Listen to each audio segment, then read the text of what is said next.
PGCB 2018 সালে আসা math হচ্ছে এটি। ঠিক আছে, পিজিসিবি অর্থাৎ পাওয়ার গ্রিড কোম্পানি বাংলাদেশ, সেখানকার 2018 সালে আসা ম্যাথটা হচ্ছে এটা, এবং কোশ্চেন হচ্ছে ড্র দি ইম্পিডেন্স ডায়াগ্রাম। ঠিক আছে, জাস্ট এইটুকুই বলা, ড্র দি ইম্পিডেন্স ডায়াগ্রাম। আমি এক্সট্রা ভাবে রিঅ্যাক্টেন্স ডায়াগ্রাম যদিও আপনারা পারবেন এখন, এই আর কি, ইম্পিডেন্স রিঅ্যাক্টেন্স যাই বলুক আপনারা করতে পারবেন। তো এটা হচ্ছে আমার কোশ্চেন, কোনো বেস টেস্ট কোনো কিছুও দেয়া নাই। ঠিক আছে, তো বেস না দেয়া থাকলে আমরা কিভাবে কাজ করব?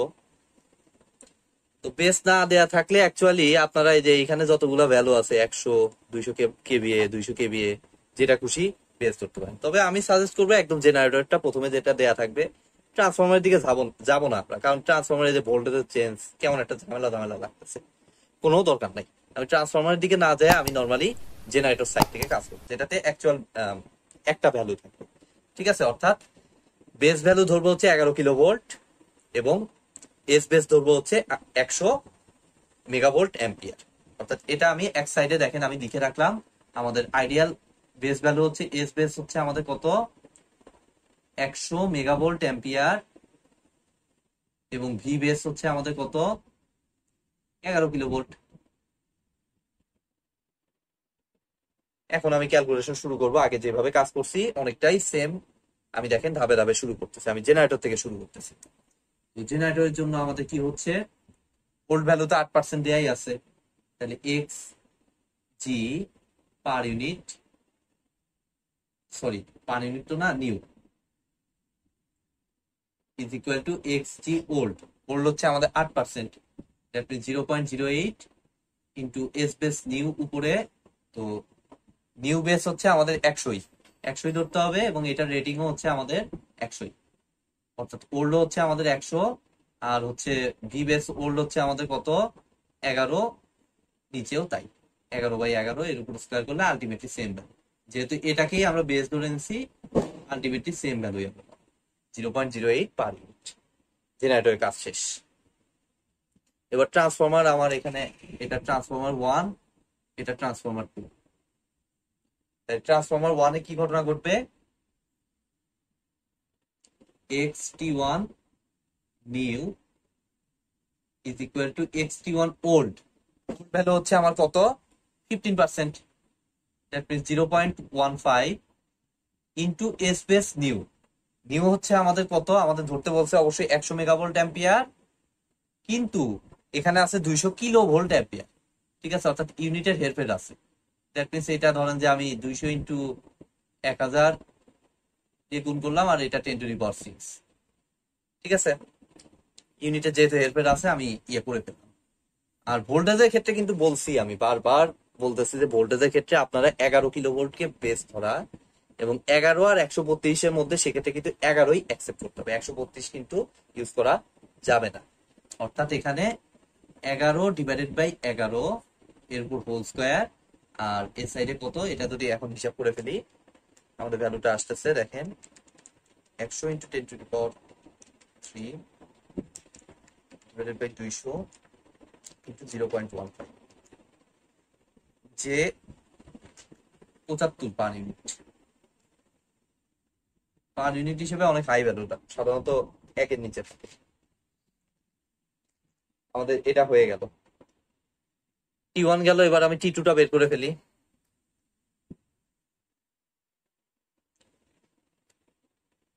T2তেও অ্যাকচুয়ালি আমাদের xt2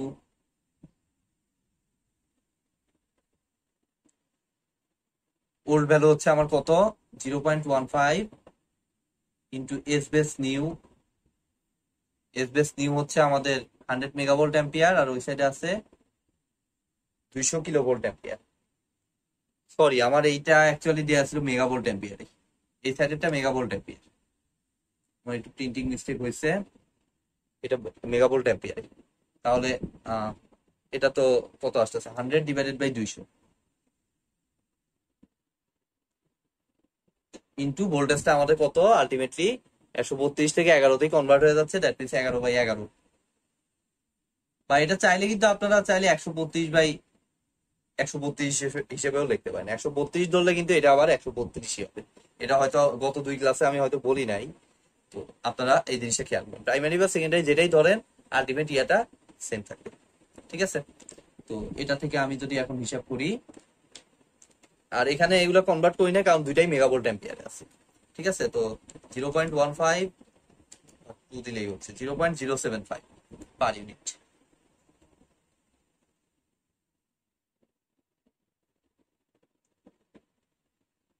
আমাদের কিন্তু ট্রান্সফরমার 1 ট্রান্সফরমার 2 এর কাজ শেষ।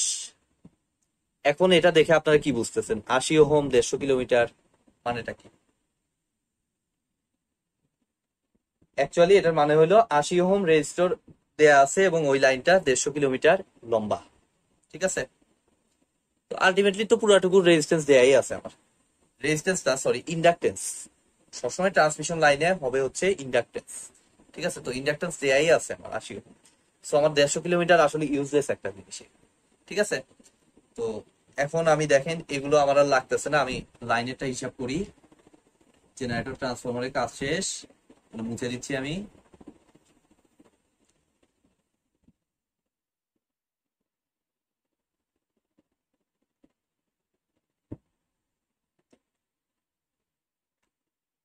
তাহলে আমাদের কোনটা লাইন? লাইনের জন্য আমাদের কি হচ্ছে ঘটনা? লাইনের জন্য আমাদের ওল্ড ভ্যালু কিছু দেয়া নাই, অর্থাৎ রিয়েল ভ্যালুটা দেয়া আছে 80 ওহম। অর্থাৎ এটা নর্মাল বেসিক যে ফর্মুলাটা, জেডও ধরতে পারেন এক্সও ধরতে পারেন, যেটা ইচ্ছা। Z per unit, Z actual by Z base.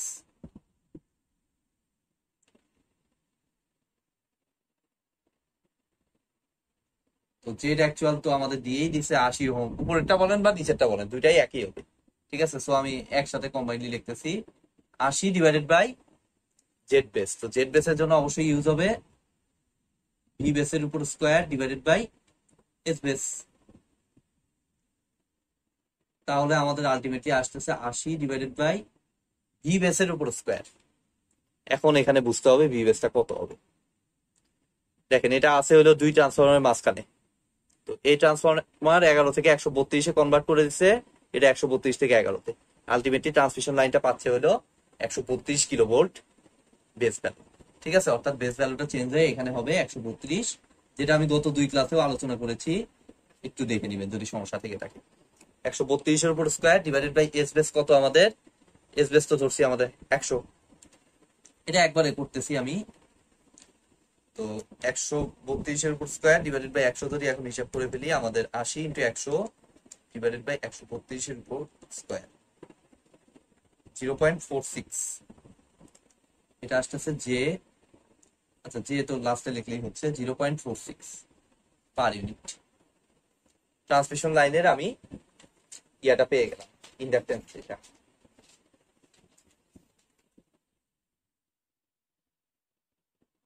এরপরে আমাদের কি থাকলো? এই যে লোডটা। লোডের ক্ষেত্রে খেয়াল করে দেখেন, আগের গুলাতে এরকম টাইপের লোড আমি দেই নাই। আগের গুলাতে যত ছিল সিম্পল লোড, আর এখানে দেখেন পাওয়ার ফ্যাক্টর, রিয়াল পাওয়ার, ডিসি হলো রিয়াল পাওয়ারে, আর এগুলা এসি লাইনে সব হিসাব হয় হলো ভোল্ট অ্যাম্পিয়ার। ঠিক আছে, কমপ্লেক্স পাওয়ারে, অথচ আমি দিয়ে দিছি হচ্ছে রিয়াল পাওয়ার 20 মেগাওয়াটে। তাহলে কি আমাদের কাজ হবে? আমরা কি কাজ করতে পারবো এরকম রাখলে? শুধু রিয়াল পাওয়ার আছে, রিয়াক্টিভ পাওয়ার কই? রিয়াক্টিভ পাওয়ার কিন্তু আমাদের দেয়া নাই, ইভেন এটার ওল্ড ভ্যালুও দেয়া নাই। তাহলে রিয়াল পাওয়ার থেকে অবশ্যই আমাদের রিয়াক্টিভ পাওয়ারে কনভার্ট করে নিতে হবে। তাহলে সেটা আমরা কিভাবে করবো? এটার জন্য আমাদের ওই যে এসি এসি সার্কিট যেটা, সেটা বেসিকটা অবশ্যই ক্লিয়ার থাকতে হবে। তো ক্লিয়ার থাকলে অবশ্যই আপনারা পারবেন, এটা কোনো আহামরি কঠিন কিচ্ছু না। ওই এসি সার্কিটের ওই বেসিকটা কাজে লাগায় দেখেন। ওই লোডের জন্য আমি রিয়াল, তো লোডের জন্য কিন্তু জেড পার ইউনিট হিসাব করাটা একটু তুলনামূলকভাবে কমপ্লিকেটেড আছে, কারণ এখানে যে লোডটা দিছে একটু খেয়াল করে দেখেন, 20 মেগাওয়াট 0.8 লাখ। ঠিক আছে, অর্থাৎ এটা অ্যাকচুয়ালি দেওয়া আমাদের রিয়েল পাওয়ারে 20 মেগাওয়াট, কিন্তু আমাদের বেস ধরা হলো মেগাভোল্ট অ্যাম্পিয়ার।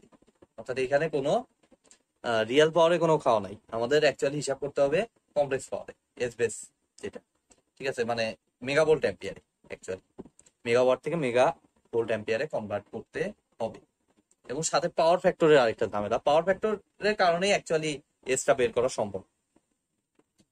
তো আমরা নর্মালি এখান থেকে আগে, যেহেতু পি দেওয়া, পি হচ্ছে অ্যাকচুয়ালি আমাদের পি এর অ্যাকচুয়াল ভ্যালু, এটা পি হচ্ছে আমাদের 20 মেগাওয়াট, এবং পাওয়ার ফ্যাক্টর কত, আমাদের পাওয়ার ফ্যাক্টর কস থিটা, যেটা আমাদের এসি সার্কিটের বেসিকটা এখানে কাজে লাগবে। কস থিটা হচ্ছে 0.8, তো অ্যাকচুয়ালি আমাদের এস হচ্ছে কত, পি কস থিটা। নর্মালি আমরা জানি, জাস্ট মডুলাস ভ্যালুটা যদি চিন্তা করি, তো পি কস থিটা হিসাব করলে, সরি একটু ভুল হয়ে গেছে, P divided by cos theta হবে,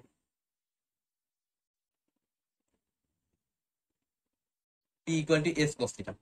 এসি সার্কিটের নর্মাল যে বেসিকটা সেটা কাটে 20 ডিভাইডেড বাই 0.8, এটা যদি হিসাব করি আমাদের ভ্যালুটা আসে 20 ডিভাইডেড বাই 0.8, 25। ঠিক আছে, 25 মেগাভোল্ট অ্যাম্পিয়ার হচ্ছে আমাদের লোড সাইডের এস এর অ্যাকচুয়াল ভ্যালুটা, অর্থাৎ এটা অ্যাকচুয়ালি আমাদের এস এর অ্যাকচুয়াল, ঠিক আছে, এস এর অ্যাকচুয়াল ভ্যালু। এবং ভোল্টেজের অ্যাকচুয়াল ভ্যালুটা কত সেটাও আমরা দেখি একটু। আমাদের তো আর এস বের করা কোনো, এস বের করাটা টার্গেট না, আমাদের টার্গেট হলো এক্স জেড বের করা, অর্থাৎ ইম্পিডেন্স যেটা, যেহেতু এটা হলো ইম্পিডেন্স ডায়াগ্রাম আমি আঁকাবো, অবশ্যই আমাদের ইম্পিডেন্স বের করাটা টার্গেট। তো ভি অ্যাকচুয়ালটা আমাদের কত, ভি অ্যাকচুয়ালটা হচ্ছে আমাদের কত দেখি, ওখানে 132 থেকে 11 কিলোভোল্টে কনভার্ট হয়েছে, মানে লোডটা নিবে, এখানে কিন্তু ভোল্টেজ দেয়া নাই, তো সেই হিসেবে এই যে 11 কিলোভোল্ট যেটা পাবে সেটাই দিবে লোড। দ্যাট মিনস আমাদের ভি অ্যাকচুয়ালটা হচ্ছে 11 কিলোভোল্ট। সিম্পল, ভি অ্যাকচুয়ালটা পাইলাম, এস অ্যাকচুয়ালটা পাইলাম। এখান থেকে আমি এটা সাহায্য নিয়ে আমি জেড অ্যাকচুয়ালটা বের করে ফেলি। জেড অ্যাকচুয়ালটা আমাদের কত হচ্ছে দেখেন, মডুলাস ভ্যালু যদি চিন্তা করেন সেটা হবে হইলো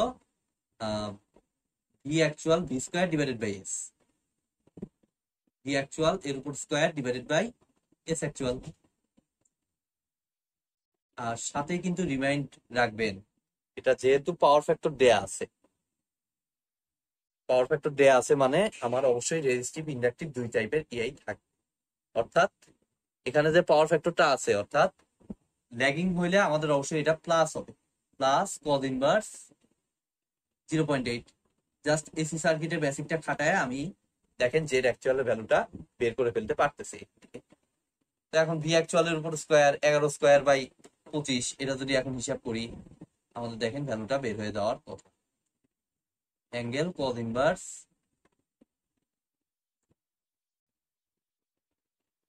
0.8। তো এটা হিসাব করলে আমাদের আসতেছে 11 স্কোয়ার বাই 25, অ্যাঙ্গেল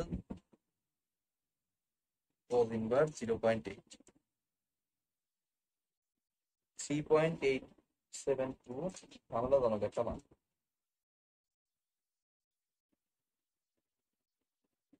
আচ্ছা, এটাকে একটা কাজ করি, ইয়াতেই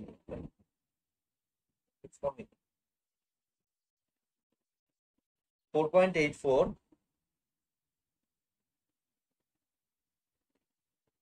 4.84, এটা আসতেছে আমাদের 4.84 অ্যাঙ্গেল, এটা হিসাব করলে 36.68। অ্যান্সার কিন্তু এখনো হয় নাই, এটা পাইলেন কিন্তু অ্যাকচুয়াল ভ্যালু, কিন্তু আমাদের বের করতে হবে হইলো পার ইউনিট ভ্যালু।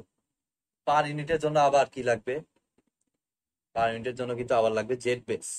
ঠিক আছে, তো জেড বেস আমাদের নর্মালি সিস্টেমে যে বেস দেয়া আছে সেটা থেকে আমি দেখেন জেড বেসটা এখানে বের করে ফেলি। সিস্টেমের বেস দেয়া আছে আমাদের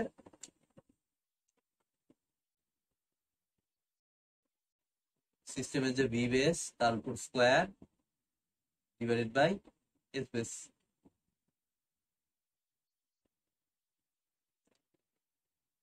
তো এটাতে কিন্তু আবার পাওয়ার ফ্যাক্টর বসায় না আবার, ঠিক আছে, সিস্টেমের বেসে কিন্তু কোনো ইয়া মান আসে না, ঠিক আছে, একটা নর্মাল একটা মান আসে, ঠিক আছে, কোনো পাওয়ার ফ্যাক্টরের এই কজ ইনভার্স 0.8 আবার বসায় না, ঠিক আছে, বেস ভ্যালু কিন্তু ইউনিক পান, এই ধরেন 20 পয়েন্ট সামথিং বা 20 এরকম টাইপের মান হয়। তো ভি বেস আমাদের কত অ্যাকচুয়ালি ভি বেসটা এই সাইডে কত একটু দেখেন। ভি বেসটা হচ্ছে আমাদের আহ ভি বেস ট্রান্সফরমার এই যে এই সাইডে কানেক্টেড, তাহলে আমরা দেখবো যে 132 ট্রান্সফরমারের সেকেন্ডারির সাথে কানেক্টেড, তাহলে 132 থেকে 11তে কনভার্ট হয়েছে। দ্যাট মিনস এই সাইডে ভোল্টেজটা অবশ্যই হবে, বেস ভ্যালু হবে 11। ঠিক আছে, বেস ভ্যালু কিন্তু বারবার প্রতিনিয়ত চেঞ্জ হয়। ঠিক আছে, যেমন ট্রান্সমিশন লাইনের ক্ষেত্রে কিন্তু বেস ভ্যালুটা ছিল 132 কিলোভোল্ট, কারণ এই সাইডে 132 কিলোভোল্ট পাইছিল, এই যে 11 থেকে 132-এ কনভার্ট হওয়ার কারণে ট্রান্সফরমারটা কিন্তু ঝামেলা করে, খেয়াল রাখেন। আর একইভাবে আমাদের এস বেস কত, এস বেসটা 100 দেয়াই আছে, তাহলে এখানে নর্মালি এই যে 100 বসাইলাম, 100 বসানোর পর আমাদের জেড বেসটাও আমরা পেয়ে যাবো। দেখেন 11 স্কোয়ার ডিভাইডেড বাই 100, নর্মালি হিসাব করলে এটা আসে 1.21। এই ছিল আমাদের মেইন ঝামেলাটা, জেড অ্যাকচুয়াল এবং জেড বেস বের করার যে ঝামেলাটা, সেটা আমরা পেয়ে গেছি। এখন নর্মালি আমরা জেড পার ইউনিটের ফর্মুলাটাই ফেললেই আমাদের কাজ শেষ, তারপরে জাস্ট সার্কিটটা আঁকানো। তো জেড পার ইউনিটের ফর্মুলাটা আমাদের কি, জাস্ট নর্মালি অ্যাকচুয়ালকে জেড অ্যাকচুয়ালকে আমাদের জেড বেস দিয়ে ভাগ করে দেওয়া। এই যে জেড অ্যাকচুয়াল, এই যে জেড বেস ভাগ করে দিবেন। আমি আর ক্যালকুলেশন করতেছি না, আমি সরাসরি ভ্যালুটা লিখতেছি, যেহেতু অনেক বড় হয়ে গেছে এমনিতে টিউটোরিয়ালটা। 3.2 প্লাস জে 2.4। আপনার ভ্যালুটা হিসাব করে একটু চেক করে নিবেন যে ঠিক আছে কিনা, বা আমি ভুল লিখলাম কিনা সেটা একটু বলবেন, যদি সমস্যা থাকে কমেন্ট সেকশনে একটু বলবেন। তো আমাদের দেখেন জেড পার ইউনিট লোডের জন্য বের হয়ে গেছে। এবার ইম্পিডেন্স ডায়াগ্রামটাও আপনাদের জন্য এইচডব্লিউ দিলাম। আমি সবকিছু আমার বের করাটা টার্গেট ছিল, বের করছি। গত 2 ক্লাসেও আমি ইম্পিডেন্স ডায়াগ্রাম, রিঅ্যাকট্যান্স ডায়াগ্রাম আলোচনা করেছি, সেই সেম সিস্টেমে আপনারা এখন ভ্যালুগুলোর সাহায্য নিয়ে ইম্পিডেন্স ডায়াগ্রাম, রিঅ্যাকট্যান্স ডায়াগ্রামটা আঁকিয়ে। তো এই তো আজকের মতো ভিডিওটি এই পর্যন্তই।